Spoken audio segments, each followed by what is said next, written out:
Marielle. I'm Scott Redman. I'm with the Science and Evaluation Program at the Puget Sound Partnership, and we are really grateful that Puget Sound Institute is allowing institutions like ours to join in hosting some of these Salish Sea Science roundtables. Kind of close to the partnership's real interests is this project that Kathryn Sobocinski is going to talk about today, and I'm going to turn it over to her.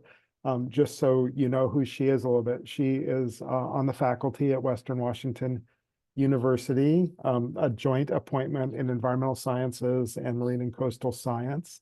She just said that her day job is more about empirical analysis, but she's going to help us really learn about one way of doing synthesis. I think of Kathryn's history around the Salish Sea, also including another type of synthesis, the state of the Salish Sea. And Marielle said that coming up next time for the roundtable, there'll be a different kind of synthesis with some food web modeling, integrated modeling. But let's dig into this one. Thank you, Kathryn. Thanks. All right, thank you and welcome everyone to the lunchtime seminar here. I want to start by acknowledging my co-authors. This is very much one of the biggest sort of team science projects I've been involved with. And I posted a version of this talk to our shared Box site yesterday, and I had multiple people give me comments within 24 hours, which I think speaks to the dedication of this team. The science research team here for the Cumulative Effects Evaluation project includes Mike Lemoyne, who's the PI for the project. He's with the Skagit River System Cooperative, Todd Zaki at Tulalip Tribes, Josh Chamberlain and Corey Green at NOAA Northwest Fisheries Science Center, Jason Hall at Khmer Fish Sciences, and myself. In addition, we have a number of science support folks, including Heide Diefenderfer and Gary Johnson, as well as Tish Conway-Krinos from WDFW and Ron Thum, who's associated with the partnership and formerly at PNNL, emeritus now. So there's been lots of project management as well, and we've had a number of people play those roles. So the thing that I want to impart here is that this project is complex, and we have used the brainpower of a lot of people to arrive at a method that we think will be useful and helpful and provide some good insight into cumulative effects in this region. So today's presentation is going to be a little bit of background, how we got here. I'm going to describe the cumulative effects evaluation methodology that we've come up with, and then touch on some of the continuing or ongoing research associated with it, including a literature review that Khmer Fish Sciences is doing and some novel analyses that other folks are doing as well. And then I'll wrap it up and we'll have time for questions. So I'll start in with the background here. Puget Sound recovery actions have been largely site-specific, but are assumed to be cumulative over broader scales. And so this has prompted a number of different commentaries about the need to change the way that we investigate these sites and document the value of these sites. So this current work, which we are doing, has been ongoing in some capacity since 2020, and it really aims to address these potential cumulative effects of multiple restoration projects across a landscape or seascape. So it seems like a good time to identify the definition of cumulative effects. What am I referring to here? We often hear this in like sort of a cumulative impacts approach, but this is a little bit different. So here, the definition we're using here in the context of ecosystem restoration is that cumulative effects are the collective, additive, synergistic, and antagonistic effects of all restoration activities that occur within a setting defined by common or connected characteristics of hydrology, geomorphology, ecology, ecological function, and biodiversity. So this was in a National Academies of Sciences report from a couple of years ago, and has been sort of an accepted definition at this point. So this all sounds very good and interesting, yet we have a massive problem, and that is we are trying to detect a signal of restoration in a very noisy system, right? So we know estuaries by definition are very complex. They're changing on scales of minutes to hours to days, tide cycles. So we know that there are a number of different complicating factors just in the ecosystem. And then when we impart all of the anthropogenic impacts that are existing and not restored, as well as extant habitat, we have a very messy system to describe the problem within. So we know restoring area, even if we don't consider unusable impacted habitat, we can see that restoration sites make up a small portion of usable habitat within an estuary. So in this plot that my graduate student Anthony Tulloch is working on or made for this project as part of a spatial analysis, the green bars are representative of restoring habitats in each of the 3 watersheds, and the brown bars are emblematic of other rearing habitat availability in those systems. So even if we're not including the impacted sites, we see that the restoring sites are just a small proportion of available habitat. So this creates a challenge in trying to define ways that we can detect cumulative effects or cumulative benefits of restoration in these systems that are inherently messy. So we're working within the Whidbey Basin, and there are a couple of reasons for this. The Whidbey Basin is a major component of Puget Sound and the Salish Sea. It's home to critical populations for Puget Sound salmon recovery, many different species and life history types within the 3 river systems in this basin. Moreover, there have been really well-documented restoration efforts and extensive long-term monitoring and research. And I can't underscore this component enough, because the research that's been going on for decades in this system has allowed us to take on this big, messy, complex analysis known as cumulative effects. If we didn't have the underlying data that the various tribes, NOAA, WDFW, and others have all been working over many years to collect, we wouldn't be able to take on this type of work. So this long-term monitoring and research, as well as the extensive restoration that's gone on in this system, allows us to take on a bigger project here and look at how we might be able to identify cumulative effects within the system. So the key research question under which we're operating are, what are the benefits from restoration, conservation, and protection actions for listed salmonid populations in the Whidbey Basin in the face of continued impact? So we're not naive to the fact that as we're restoring habitat, we're also losing habitat due to a number of different reasons. So we've acknowledged that within our research statement. If we think about the nature of that question, we know it's a very complex one, and complex problems across scales are not always conducive to analysis using a singular hypothesis and traditional empirical analyses, right? So there's a need here to unify disparate streams of data in a framework where they can be collectively analyzed. So this idea of cumulative effects evaluation is fundamentally a science synthesis analysis. So synthesis occurs when we are unifying these disparate data types, concepts, theories, etc., and then creates emergent knowledge that springs from this. So we have based a lot of our work on the general approach that Heide Diefenderfer and others have applied in the Columbia River and in the Gulf of Mexico. And it generally follows this framework. So the first thing is to build a framework for cumulative effects, and this includes an analytical framework, as well as identifying ways that cumulative effects are or would be expressed. The next component is to gather evidence. What's the existing information? What novel analyses are needed to detect cumulative effects? And then the last part is to make inference. So we need to identify cause and effect relationships and use supporting evidence for those to draw inference and determine if we have been able to detect cumulative effects. That's sort of the framework. I'm going to tell you in the next section how we have adapted this for the current work in the Whidbey Basin. So you're going to see a lot of this. We don't even have a name for this figure, but we'll call it the ribbon for lack of a better term. And there are basically 3 parts that we have. So hierarchy of hypotheses, causal analysis, and hierarchy of synthesis. So I'm going to walk through each of these 3 parts. We have a paper in review about this at Frontiers at the moment. And we are working to refine some of these things. This is still a work in progress as we're moving through the analysis, we're still refining things. So subject to change, but at this moment, we've got these 3 major components that I think will stick. So we're going to start with the hierarchy of hypotheses. And This basically, so now if we just take that section and we flip the components of it from horizontal to vertical, we can see that we've got a number of different elements here. So I'm going to walk through these. The first one is to really define our research questions. So this is drawn from our overarching research question, but we've broken it up into two different parts. So what are the benefits from restoration, conservation, and protection actions? This was sort of what I expressed before. This one's aiming at understanding how restoration benefits salmon. Along with this, we thought it was really important to understand something about how salmon population characteristics are responding. So the second one is, what are the trajectories of juvenile salmon population characteristics, and how are they linked to habitat improvements in the Whidbey Basin and nearshore? So the second one is aimed at how salmon populations respond to restoration. So those are our key or overarching questions.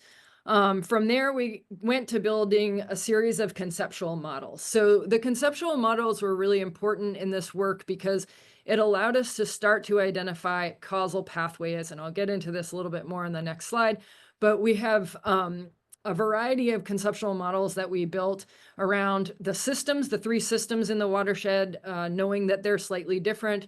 The life histories of salmon, we're seeing different life histories expressed in the three different basins in different ways, and understanding the nuances of which fish were coming down when and taking advantage of which habitats when, we felt was critically important to building out a cumulative effects evaluation in a way that we actually hope to detect some effects. And then the last one is the idea of habitats and these restoring habitats and how salmon are using them.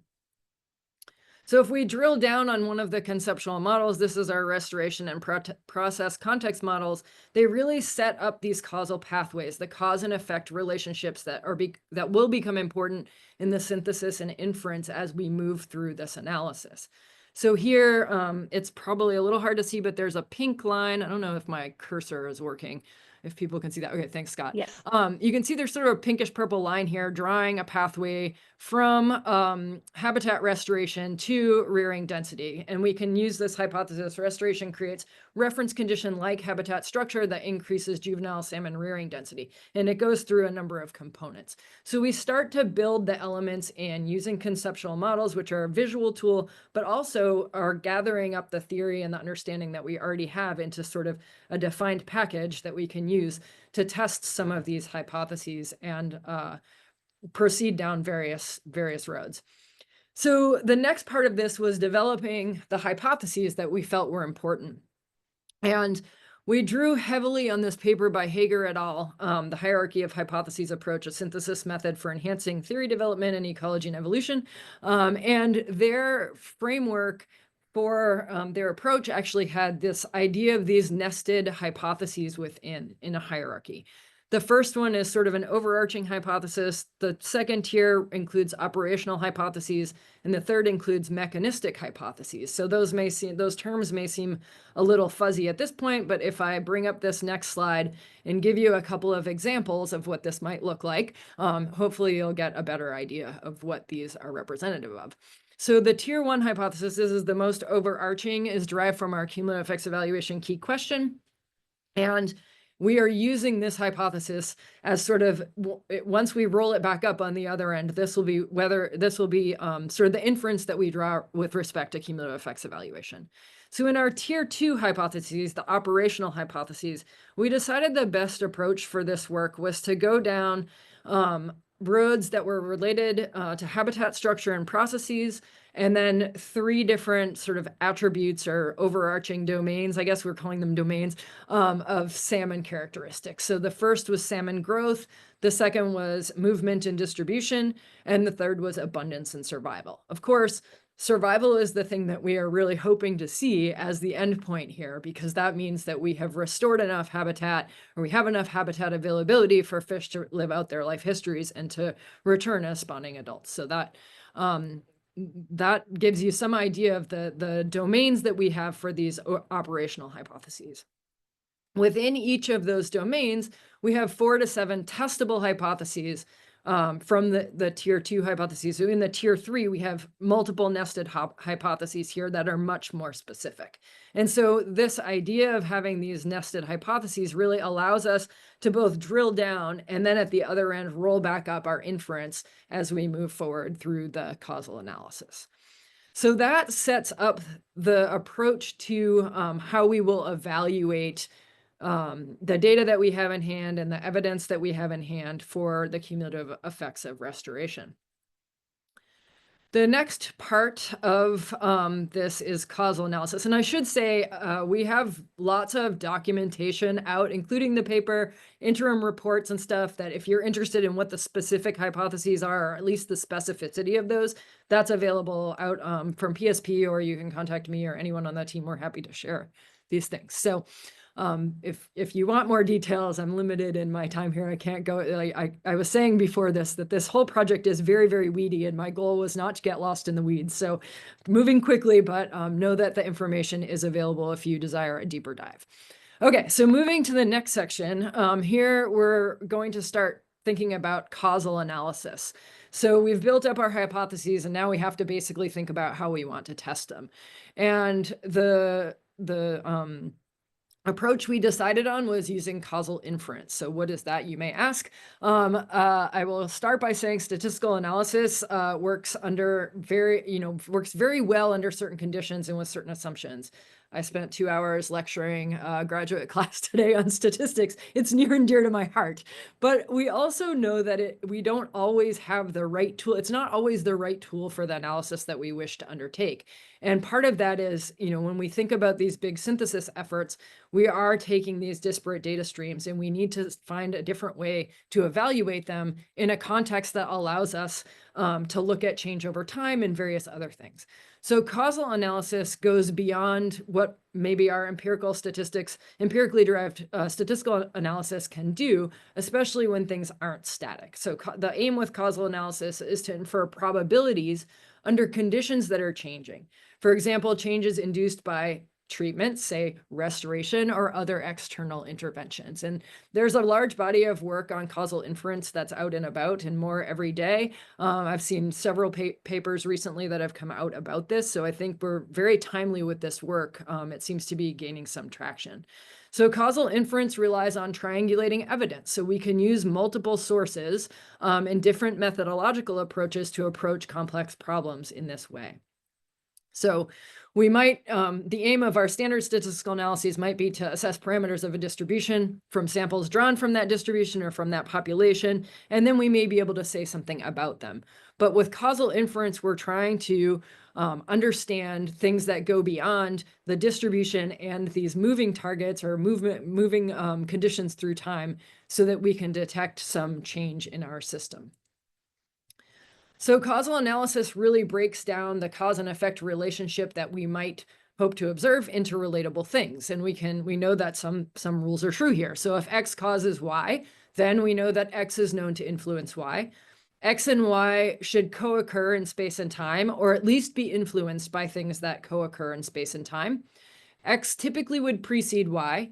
And if X is removed, Y typically wouldn't occur. So we have within this type of analysis, there are some general assumptions, just like in any other sort of statistical analysis, that we have to, go forward under the premise that they will exist.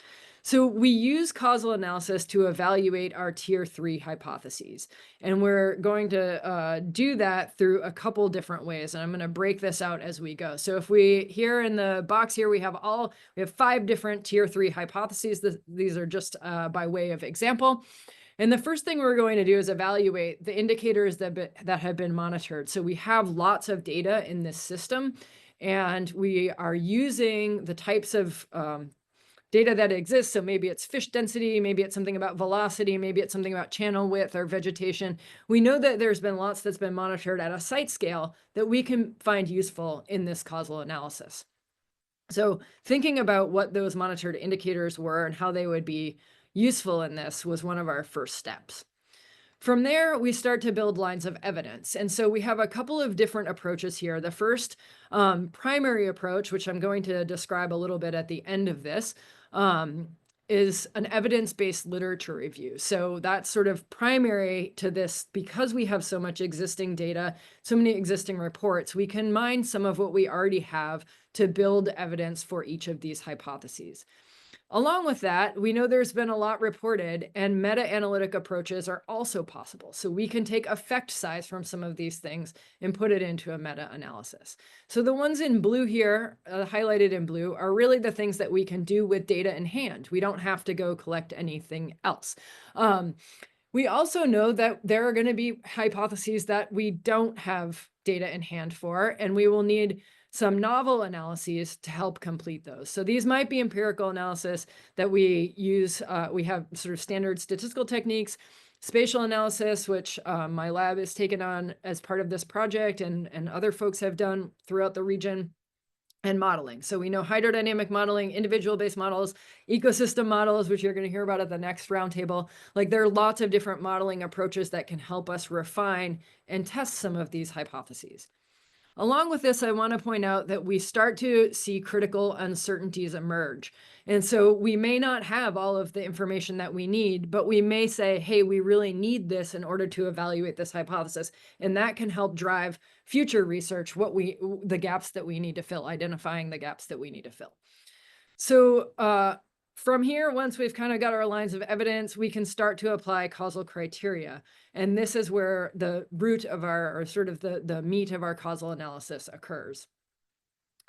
So causal criteria really are adapted from medical science from the 60s, and Diefenderfer et al. Documented the use of causal criteria in the Columbia River system for a cumulative effects evaluation there. So the causal criteria include things like strength and consistency of association, experimentation, were there experiments done and did they produce X to Y results? Things like coherence, are we seeing similar responses across multiple sites? So all of these different causal criteria can be analyzed to determine whether we have the support, no support to strong support for any of these hypotheses. So along with these, we have this scoring system that will allow us to determine the level of support for each of these hypotheses, given the lines of evidence and stemming from the monitored indicators that we have for each of the hypotheses.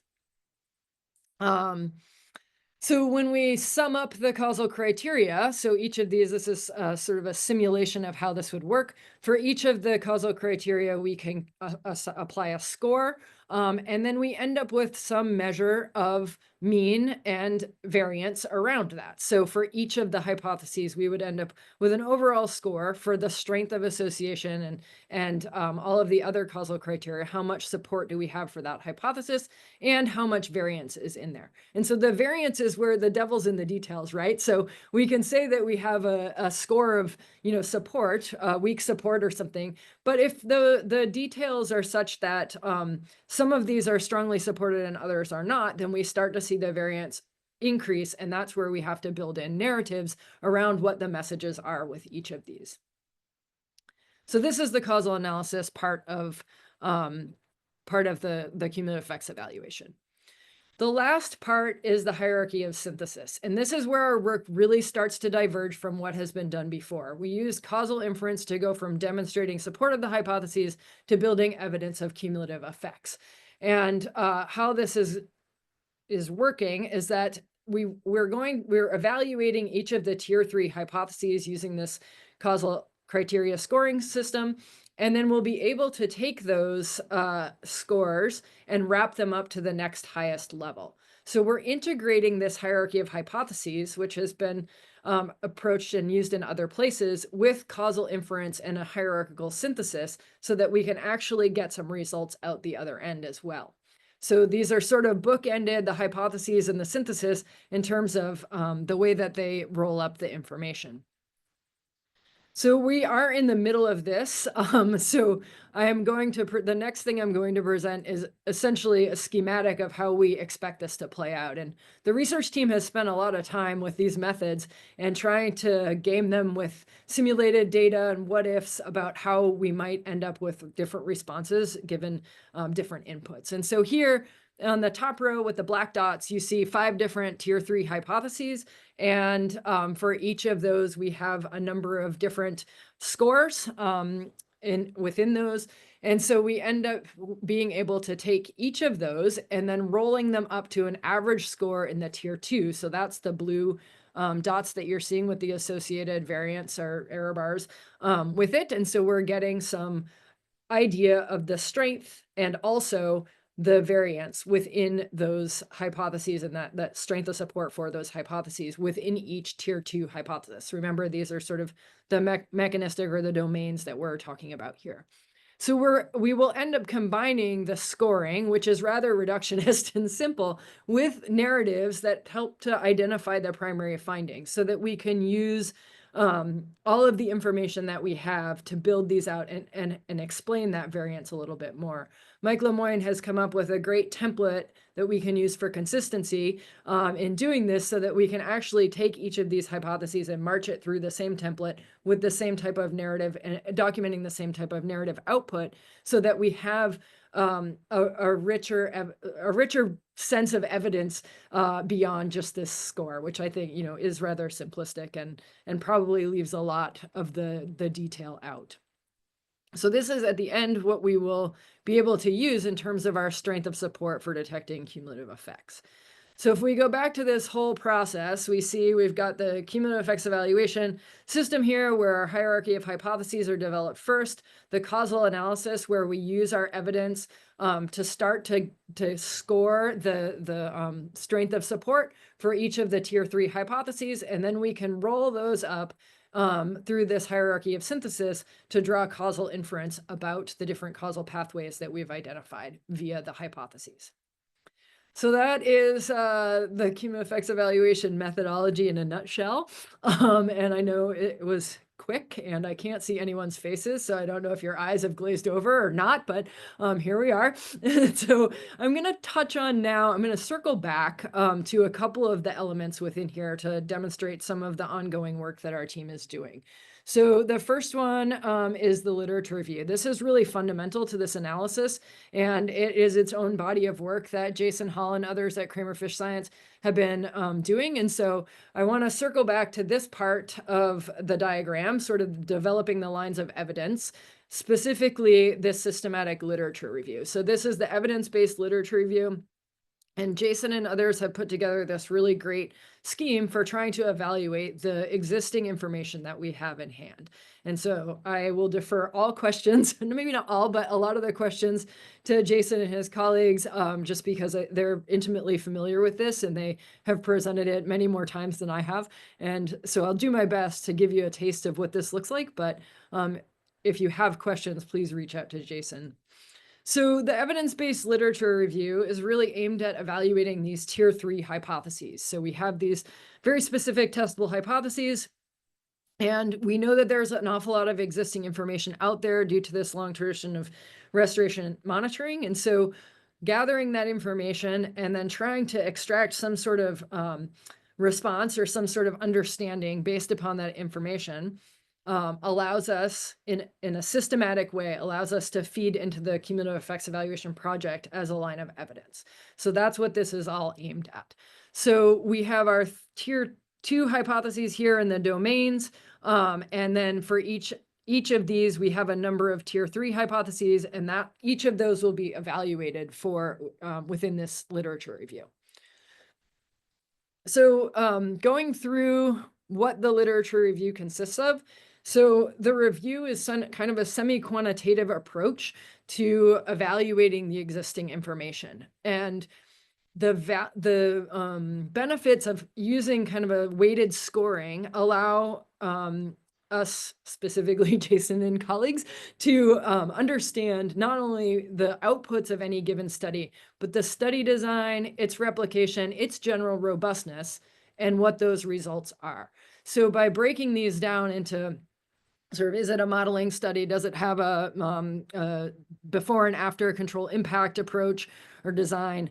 So thinking about the actual robustness of any individual report or study allows, and then combining it with the outcomes of what the literature, what the results are, allows for understanding whether sufficient evidence is available to infer a causal relationship. So we've got these different thresholds, and I'm going to flash up here a busy flow chart that I'm not going to expect anyone to read. But as we go through and as the literature is evaluated, we can sum up evidence. And if the sum of the evidence is supporting, strongly supporting, we can send it into one of the causal criteria scores that we have for this. So whether it's no support, weak support, support, or strong support. So there's a flow chart here based upon the weighted scoring system that all of the literature is subjected to. Okay, so in terms of preliminary results, and this is still very much a work in progress, and Jason has described it in other forums, so you may have seen a different version of this at some point because it's really evolving rapidly, or rapidly, and we're getting further along here. So at this point, we have looked at these different tier 2 hypotheses, and as you might expect, there's variable evidence throughout all of them. So for habitat, we have lots of information, habitat structure and processes. There seems to be very good information on what restoration is doing. For salmon, for some of the salmon attributes, we have some information on growth and distribution of fish, but we have very little information on survival. I mean, this is the hardest one to measure, so it makes sense that we would have the least amount of information on it. But right off the bat, you'll see that this literature review has identified areas that where we have more difficult to address hypotheses than others. Let's see. Okay, so if we look into one of these tier 2 hypotheses, so we've got the habitat structure one, you can see for each of the sub hypotheses, we have varying the sums of the weighted evidence for each of those. So what I didn't mention is, in addition to supporting evidence, we also know that there is refuting evidence, and that's kind of getting shunted into a different bin at this point because we wanted a sort of a one-tailed approach to the scoring, either no support, meaning there was no support, up to strong support. We wanted everything sort of one-tailed. And then if there's refuting evidence, we wanted to treat that somewhat differently. So that's why that's broken out here. So we have the over the causal criteria analysis threshold showing sufficient evidence. Here, anything that's above to the right of this line, then we feel there's sufficient evidence for evaluation, and it shows some support of the various hypotheses that we are looking at. So that's sort of the structure of the literature review. I'm sure I've not done it justice, but I have given it the best shot that I could, not being as intimately involved with this aspect of the work. However, it is really integral to the cumulative effects evaluation, and so I felt like it was worth presenting a little bit, even if I didn't do the best job, to just explain how detailed the actual literature evaluation is. So I'm going to move now to some novel analyses that are going on. So this is the other line of evidence, one of the other lines of evidence that we are using. So if the literature review is insufficient, we don't have sufficient support or sufficient evidence for drawing a conclusion about some hypothesis, then we know we need to approach novel analyses. So here we are again, back to this causal analysis framework and our novel analyses, just to get you situated on where we are in the process here. And so we know there are a few things that we know that we know that we don't know. So salmon in the Whidbey Basin include multiple populations with different life histories represented. So this is another one of our conceptual models showing the three different river basins and some of the different physical attributes. We know there's different size and timing of outmigrants, and we know there are different points of entry. And so if we think about how the different life histories play out in terms of what we might expect to see in terms of survival, distribution, all of these other things, we know that some of the hypotheses related to the salmon life history attributes are difficult to test, right? So they would be difficult to test anywhere. They're difficult to test in the Whidbey Basin in spite of all of the work that's gone on. And so Corey Green and others are putting together an individual-based model, which is aiming to take a number of different restoration scenarios, a number of different outmigration scenarios, and putting it all on top of a hydrodynamic model and incorporating a growth model to try and figure out if we can see how salmon are moving through and what the benefits or the trade-offs are in density dependence and various other growth and movement attributes using this individual-based model. So it's spatially sort of underlaid with a spatial analysis paradigm here. And then on top of that, we've got hydrodynamics and bioenergetics. And we're using decisions and different approaches with some assumptions like individuals are moving to maximize their fitness. So where habitat availability is high, we could expect there would be high prey availability and maybe the right water conditions that fish would choose to move into those spaces. So this individual-based model is a work in progress. There is an ongoing working group about it. I think I have not been able to make it to any of those working groups, unfortunately, because I teach at that time. But the thought is this has been applied in the Skagit River Delta. And so the thought is modifying it for the Whidbey Basin, we would have to expand out to these 3 different basins and the nearshore habitat in between. So we know there's mixing among the populations of salmon in these systems where they might originate in one system and then they're going out and using the delta in a different system. And so the idea of expanding this to the entire Whidbey Basin is really appealing because it helps us identify and test some of the empirical it helps us identify some of the places where we might expect restoration to be more beneficial than others, where we don't have a lot of habitat. And it also allows for creating sort of restoration scenarios in the delta and along shorelines to see if adding in new sites in certain places might allow better growth or better habitat availability and rearing habitat than in other places. Sorry.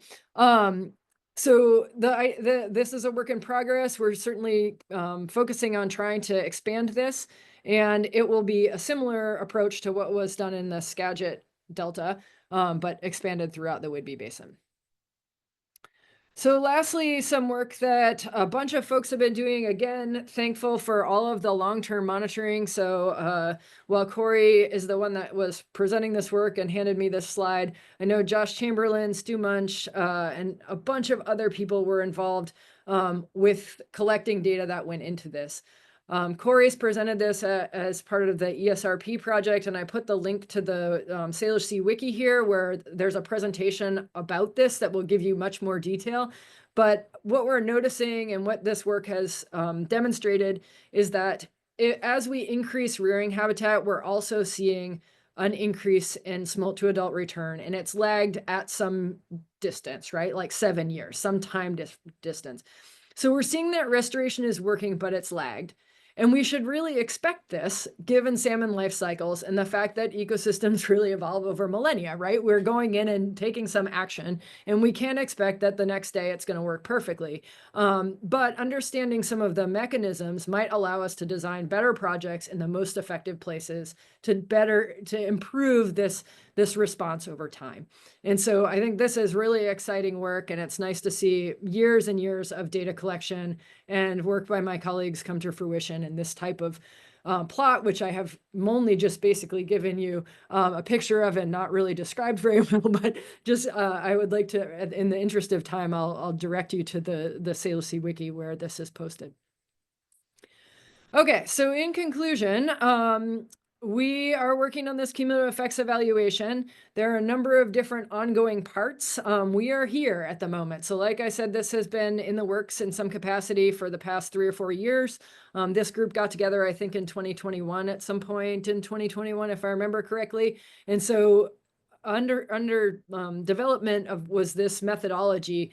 And part of that was a lot of testing of these varying things. I mean, we have made many iterations of this particular picture that you're seeing, just as we've refined things as we've gone.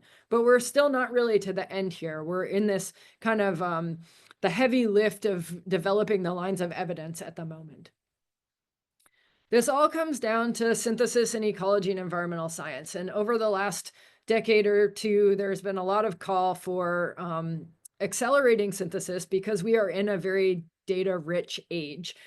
Sure, there's still lots of information we don't have, but we also do have lots of information that when combined efficiently, we may be able to bring together in some sort of framework that allows us to draw conclusions at scales that we have not been previously able to do. So our approach here is taking these disparate data streams and trying to unify them in a framework where they can be collectively analyzed. And we have decided to go down the road of causal inference because we thought the lines of evidence that we had and the existing data were conducive to trying to take this approach where we can draw the causal pathways and then really test our hypotheses across multiple different domains.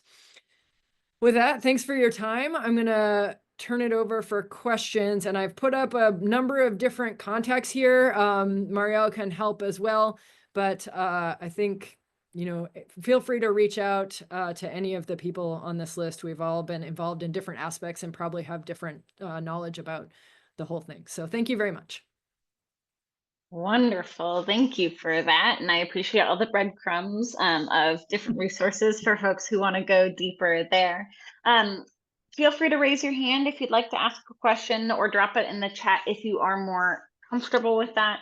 Kathryn, to kick things off, one of the questions was just about how open source and accessible some of these statistical processes will be to other projects and maybe other watersheds in the region after this.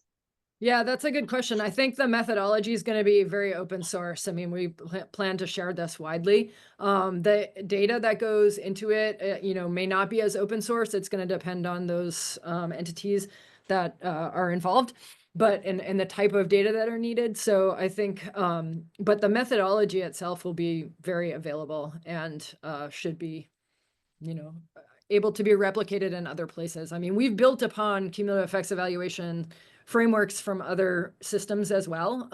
The novelty here is in this kind of synthesis roll-up, which is allowing us to take testable hypotheses at more granular scales and roll them up into some larger inference.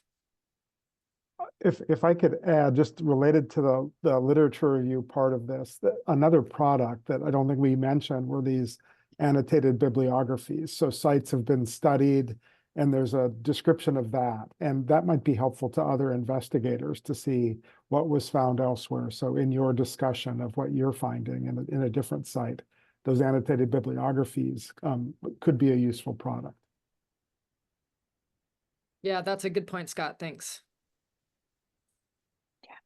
I think that's a great highlight. And in general, I feel like often the trying to be broad with cumulative, but also have enough detail gets to be decision paralysis really quickly. And so having these nested frameworks and the causal is really shifting for me how I'm thinking about taking steps towards that. Yeah, like I said, since we started this project, I'm seeing more and more of this in the literature. And that's exciting, I think. So absolutely. Exciting and hard, for sure. We've got a question here about the process of working with Indigenous communities in terms of data and knowledge sharing or participating in their communities' cumulative effects studies. Yeah, so the research team is comprised of folks who work for various tribes in the Whidbey Basin. And so a lot of the work was collected, a lot of the data that we have in reports and things were collected by the various tribes that are in this basin. And so I think there, in order to do some of this work, then the various hierarchies within the tribal entities have been involved along the way. As far as what we're taking, it's mostly from published reports. And so at this point, there's not a lot that's like super proprietary, but it's out there and it's been a collaborative effort. There have been a number of people that from different agencies and entities that have been involved. So I hope that answers the question. I'll take another run at that. I mean, I think the tribes in the Whidbey Basin, have made some really substantial investments in doing Western science. And so the fact that we have the Skagit River System Co-op, that we have Todd Zaki at the Tulalip tribes, like apparently long ago, these tribes, and the Northwest Indian Fisheries Commission said, we're going to invest in the science because it will help us as co-managers of the fish and their habitats. So I would say that's mostly our connection into these indigenous peoples, is in the capacity they've built as long-term researchers, and now joining us in this novel work.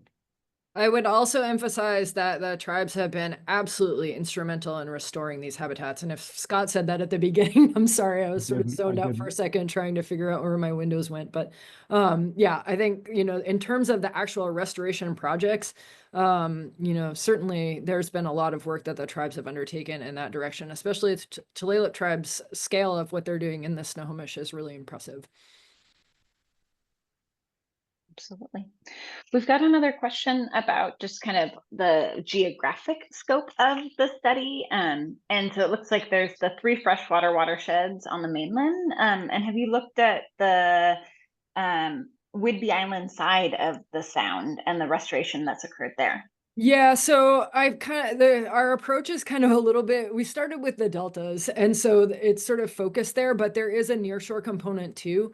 That we certainly struggled with how to integrate all of the different types of restoration projects under the same framework, right? And we're still sort of arguing over whether we need to have nearshore and delta be 2 separate entities, or whether we can treat them sort of with the same set of hypotheses. Obviously, the hypotheses are not necessarily universally applicable in these different habitat types. And so we're encountering nearshore restoration on the Whidbey shoreline as well. So the whole basin is there. The nearshore part is just a little bit slower to come to fruition. And, the deltas were fresh in our mind and where most of the work has been done. And so that was sort of where we put our efforts first. And, but I know Tish is around probably beating the drum for the nearshore restoration aspects as well. So that's very important to a number of folks on the team. So I think we'll get there. It's been a little slower to come up at this point. Thanks for the heart, Tish. We also have a question here about the data literature review and just how you're incorporating it into the causal inference analysis. That in particular, that many or most of the studies in the literature didn't apply a causal inference framework. And so how are you kind of balancing that? Right. So I would, maybe Jason can correct me if I'm wrong, but I would say none of them really applied a causal inference framework in the study themselves. That's one of the problems here, is that, we have all of these things that have had differing objectives, had differing outputs. And so trying to take them and put them under one hood is the aim of this exercise. And so we don't expect that they would all have this applied.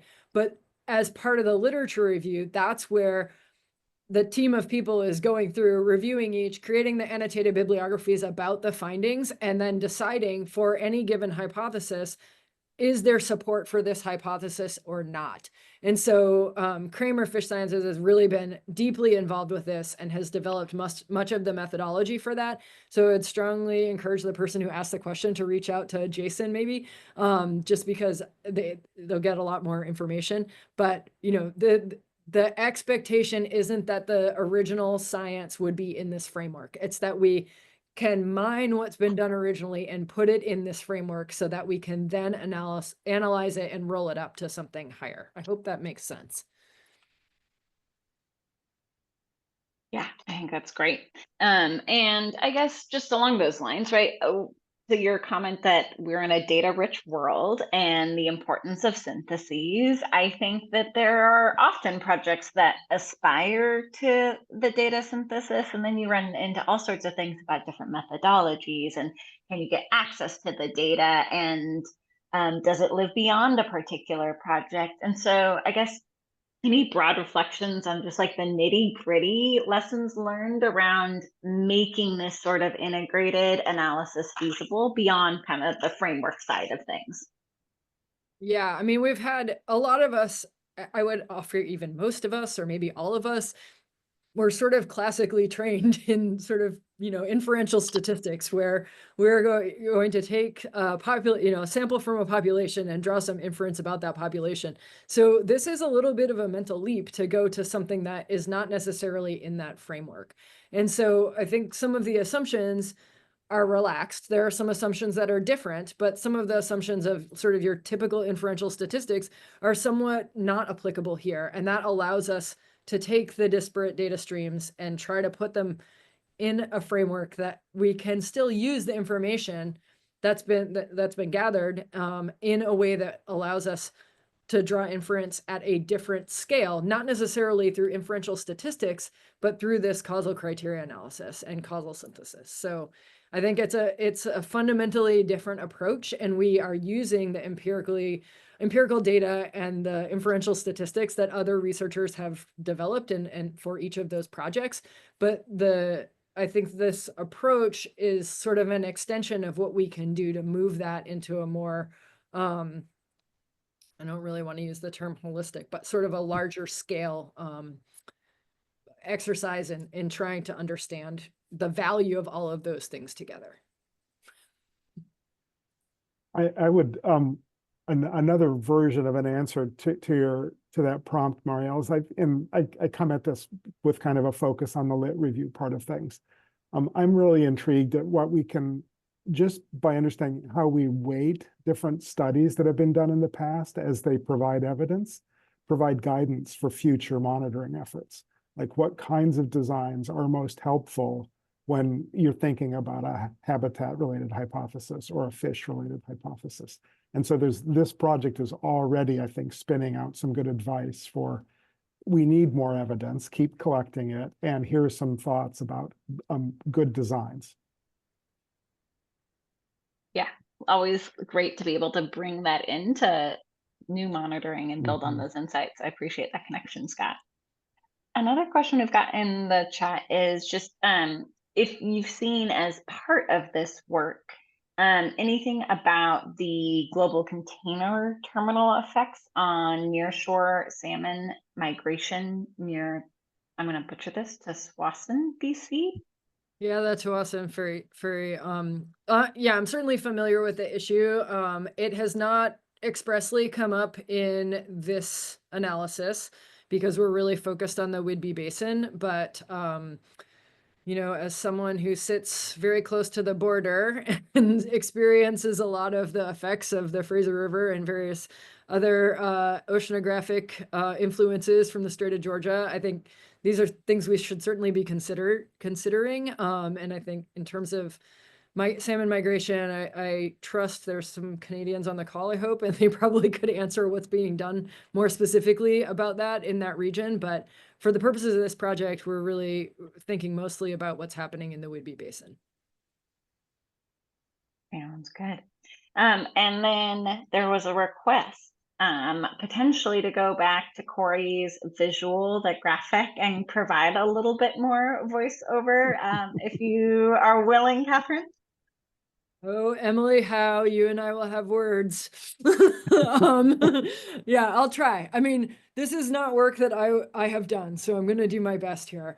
But on the y-axis, we have our response variable, which is smolt to adult return. And there, I should have the other slides that Corey sent to me handy so that I can kind of walk through. This was sort of the final one of many slides. And he said it kind of has a little bit of a buildup. And I was like, yeah, I don't have time for a lot of buildup. So I'm just going to show the key slide. But because there were a number of models that they put together testing for various predictor variables. So here we've got the log of the change in prime rearing length. So prime rearing length is kind of it's a linear measure of available habitat. Let's put it that way. That's probably the simplest way to put it. And then they incorporated certain lags. So how, from the year of the year that the restoration was implemented, over a series of lags. Now, granted, we only have 30 years of data in some cases, probably not even that much in many cases.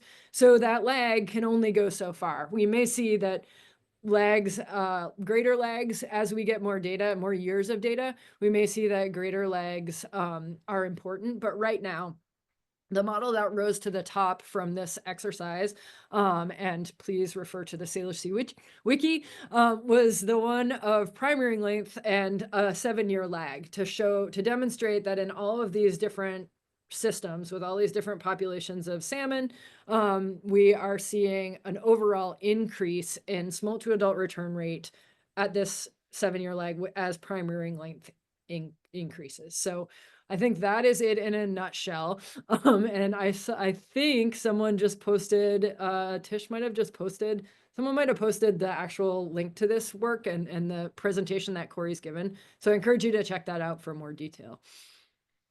Yes, you are right. You have some helpers in the chat sharing resources, which is fabulous. Saving me from myself, I hope. Yes. Cool. I'm not seeing any other questions, so I'll give folks a final minute for any burning thoughts. While we do that, just want to make a plug for beginning of the year. So in January on the 7th, we'll have our next roundtable. We'll be continuing in our salmon theme and conversation, but be connecting with Greg Oldford and some of the modeling work that's happening up in Canada to also be thinking about how you stitch together lots of information and explore those cause and effect relationships. So I hope many of you will be able to join us for that as well.